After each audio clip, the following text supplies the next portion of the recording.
Hello दोस्तों, आज की कहानी है पिता और पुत्र की रोचक कहानी। एक बार पिता और पुत्र जलमार्ग से यात्रा कर रहे थे और दोनों रास्ता भटक गए। फिर उनकी नौका भी उन्हें ऐसी जगह ले गई जहां दो टापू आसपास थे और फिर वहां पहुंचकर उनकी नौका टूट गई। पिता ने पुत्र से कहा, अब लगता है हम दोनों का अंतिम समय आ गया है। दूर दूर तक कोई सहारा नहीं दिख रहा है। अचानक उन्हें एक उपाय सूझा। अपने पुत्र से कहा कि वैसे भी हमारा अंतिम समय नज़दीक है, तो क्यों ना हम ईश्वर की प्रार्थना करें। उन्होंने दोनों टापू आपस में बांट लिए, एक पर पिता और एक पर पुत्र, और दोनों अलग अलग ईश्वर की प्रार्थना करने लगे। पुत्र ने ईश्वर से कहा, हे भगवान, इस टापू पर पेड़ पौधे उग जाए जिसके फल फूल से हम अपनी भूख मिटा सके। प्रार्थना सुनी गई। तत्काल पेड़ पौधे उग गए और उसमें फल फूल भी आ गए।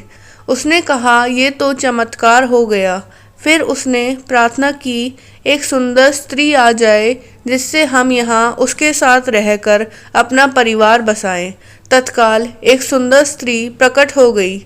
अब उसने सोचा कि मेरी हर प्रार्थना सुनी जा रही है, तो क्यों ना हम ईश्वर से यहाँ से बाहर निकलने का रास्ता मांगे। उसने ऐसा ही किया। उसने प्रार्थना की, एक नई नाव आ जाए जिसमें सवार होकर हम यहाँ से बाहर निकल सके। तत्काल नाव प्रकट हुई और पुत्र उसमें सवार होकर बाहर निकलने लगा।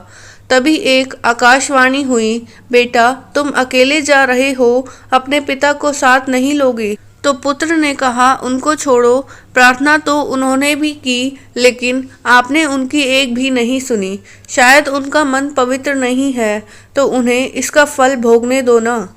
आकाशवाणी कहती है, बेटा, क्या तुम्हें पता है कि तुम्हारे पिता ने क्या प्रार्थना की? पुत्र बोला, नहीं। तो सुनो, तुम्हारे पिता ने एक ही प्रार्थना की, हे भगवान, मेरा बेटा आपसे जो मांगे उसे दे देना। इस कहानी से हमें यह सीख मिलती है, पुत्र चाहे पिता के साथ कैसा भी व्यवहार करे, लेकिन पिता हमेशा उसके लिए भगवान से दुआ ही मांगेगा।